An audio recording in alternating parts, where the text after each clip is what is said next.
à tous et bienvenue dans cette nouvelle vidéo. Aujourd'hui je vous parle d'un challenge que je vais faire tout le long du mois de février et il s'agit du mois de la romance organisé par Ludo de la chaîne Prends un livre et détends-toi.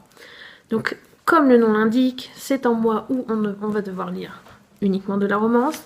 Il y a en fait plusieurs niveaux pour ce challenge, donc il y a 4 niveaux. Donc j'ai mes petites notes, mes petites sèches en dessous. Donc le premier niveau c'est un peu, donc il faut lire dans ce cas 2 livres.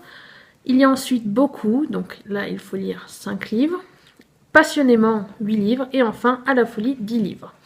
Donc pour faire ce challenge, il faut d'abord, donc comme je l'ai dit, choisir son niveau et le nombre de livres. Donc une fois votre niveau choisi, il faut ensuite donc choisir les lectures forcément, mais justement Ludo a mis une petite difficulté dans ce challenge puisque la moitié des livres que vous devrez lire devront suivre certaines consignes. Donc il a dit la moitié, donc pour un peu, donc c'est assez facile, hein, voilà, 1. Pour beaucoup, il a déterminé que ce serait donc 3 livres avec une consigne imposée et 2 livres choisis comme on le souhaite.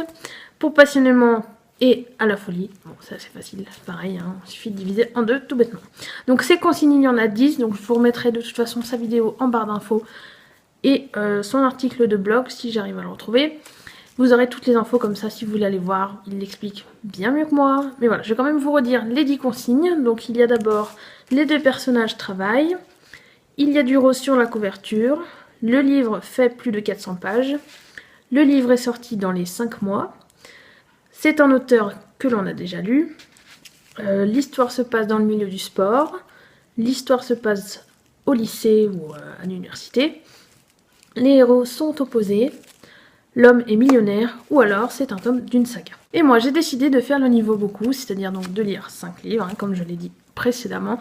Je vais donc vous présenter ma palle pour ce challenge, et en plus en amenant les livres pour tourner la vidéo, je me suis rendu compte qu'il y avait en fait 3 autrices françaises dans mes lectures, donc c'est plutôt pas mal, surtout que je lis très rarement des livres d'auteurs français, donc là on est bien. Donc je vais commencer par les 2 lectures qui ne sont pas avec une consigne imposée. Donc il y a tout d'abord un achat récent. Il s'agit de Heroes, donc de Battista Tarantini, qui est française. Donc c'est chez Hugo Roman. Voilà, chez Hugo Roman. L'histoire, c'est en fait celle de Grace qui vient d'être transplantée donc au niveau du cœur. Elle a donc un cœur étranger en elle et elle ne sait plus qui elle est depuis cette opération. Du coup, elle part s'exiler en Australie et là, elle tombe en panne avec sa voiture, malheureusement. Et elle tombe sur Z, qui est un garagiste pareil, qui ne sait plus trop qui il est et qui s'est surtout isolé dans le désert australien.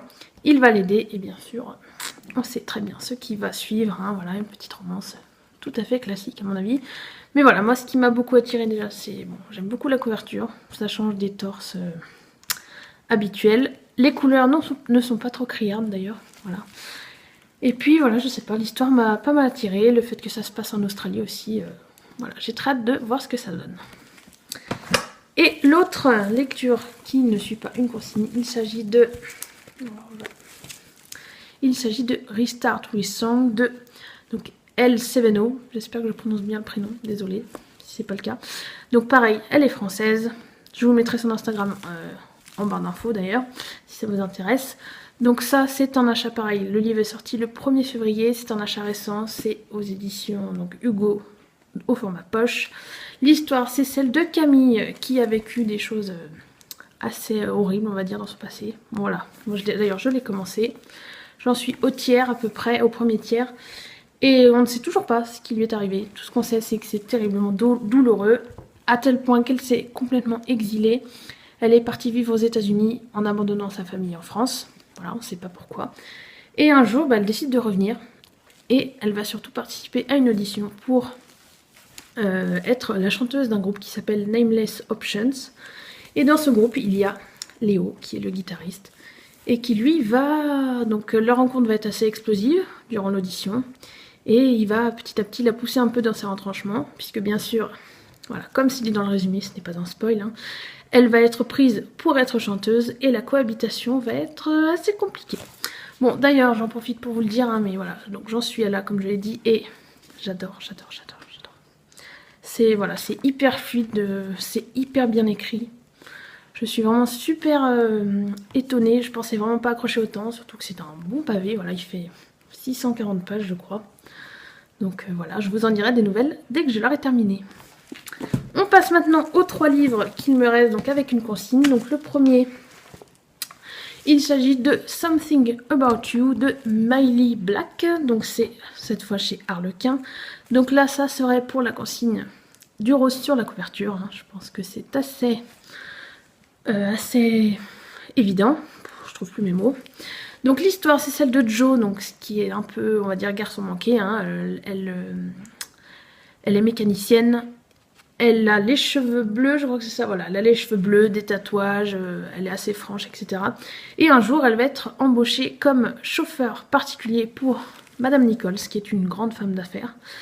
Et dont le bras droit, donc le bras droit de cette dame s'appelle Andrew Anderson. Voilà, que je ne me trompe pas de nom. Et bien sûr, la rencontre entre Andrew et Jo va être explosive. D'habitude, Jo, les hommes ne se retournent même pas sur elle, ils n'osent même pas la regarder dans les yeux. Mais avec Andrew, ça se passe complètement différemment. Lui, au contraire, il n'hésite pas à aller la taquiner. Donc voilà, j'ai hâte de le lire. C'est un livre que j'avais trouvé à 4,99 €. Voilà, je ne sais pas s'il est encore en promo, mais ça a l'air bien sympa. En plus, c'est un poche. Donc voilà, on verra bien ce que ça donne. Ensuite, pour la consigne, moi j'ai choisi donc le tome d'une saga. J'ai choisi, donc je sais pas si on verra bien. Bon, au pire, je vous mettrai la couverture ici, hein, si on voit pas bien. Donc ce sera un livre que je lirai en e-book. Il s'agit de Nos Infinis Insomnie. C'est le tome 4 de la série Nos Infinis Chaos de Alfreda Henry. Donc pareil, une autrice française dont j'avais lu le premier tome de cette saga que j'avais adoré. Et là, je suis tombée sur le 4 qui est sorti récemment et qui en plus peut se lire indépendamment des autres. Donc voilà, c'est parfait. Je n'ai pas besoin de lire le 2 et le 3, surtout que celui-là m'intrigue beaucoup plus que les autres. Donc j'ai hâte de voir ce que ça donne. Pour l'histoire, c'est celle de Delzine et Lévi qui vont se rencontrer sur le campus d'une université. Donc je ne me souviens plus la ville, désolée. Lévi, donc, c'est une demoiselle qui a vécu, pareil, elle a un sombre passé, elle a vécu beaucoup de choses, et elle atterrit dans cette université avec l'envie de recommencer à zéro sa vie. Et en face, donc, il y a Delzine, qui est lui un quarterback, voilà, de l'équipe de l'université.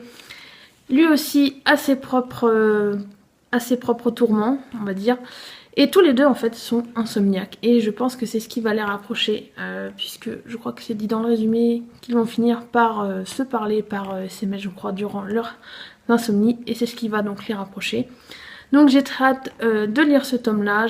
Comme je l'ai dit, j'avais adoré le premier tome. Et l'écriture d'Alfreda Henry est top. Voilà, j'avais vraiment beaucoup accroché.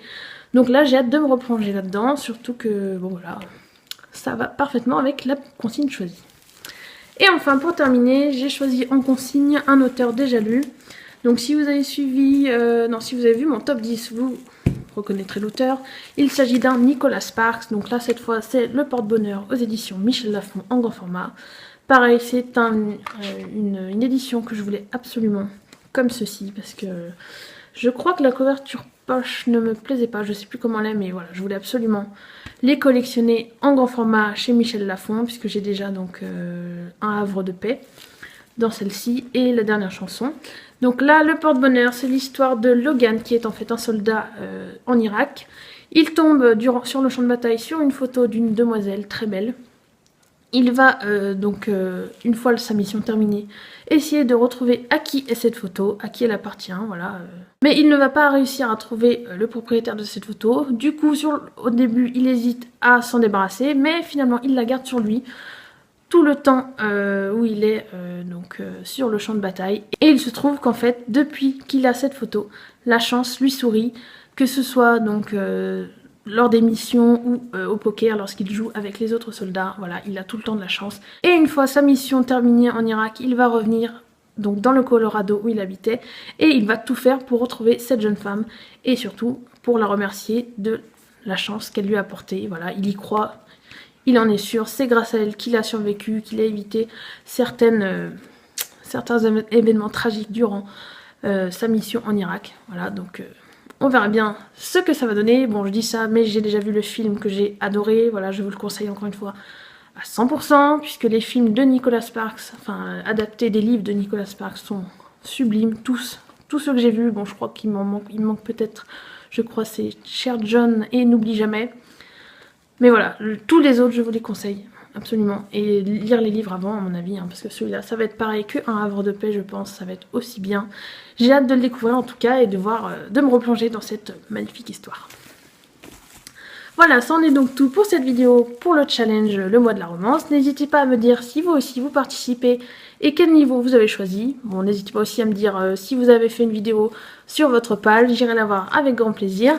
J'espère que cette vidéo vous aura plu. Je tenais également à vous dire, tant que j'y suis, que je fais ce challenge pour le mois de février. Je vous ferai normalement un bilan en fin de mois, mais après les vidéos vont énormément diminuer. Voilà, je ne sais même pas si j'aurai le temps de les tourner, puisqu'en fait je passe le concours de professeur des écoles début avril et du coup je suis là actuellement en pleine révision, donc bon, il m'arrive quand même de lire le soir avant de me coucher, voilà, c'est mon petit rituel, je ne peux pas m'en passer, c'est pour ça que je fais quand même ce challenge, mais sinon le reste du temps, voilà, pour ce qui est de tourner des vidéos, je n'aurai vraiment plus le temps, plus la tête surtout à monter, à faire des vidéos. Donc celles que vous verrez par la suite, c'est en fait des vidéos qui ont été pré-tournées. Donc voilà, ne vous étonnez pas. Je tenais aussi à vous remercier d'être aussi nombreux sur Instagram. Voilà, à me suivre toujours plus. On n'est pas loin des 200. Bon, on n'y est pas encore, hein, mais on approche tout doucement. Donc j'espère quand même que vous continuerez à me suivre malgré tout. Je reviens dès que possible, une fois mes écrits et mes oraux passés, avec des vidéos toujours plus motivées que jamais. Voilà, je suis vraiment contente d'avoir commencé mon aventure Booktube et je suis pas prête d'arrêter. Là c'est vraiment temporaire et exceptionnel. Mais voilà, je tenais quand même à vous le préciser. Je ferai aussi de toute façon un petit post Instagram pour prévenir ceux qui ne me suivent pas sur YouTube. Et voilà, en attendant, eh bien, comme d'habitude, je vous souhaite à tous de très bonnes lectures et je vous dis à la prochaine. Salut!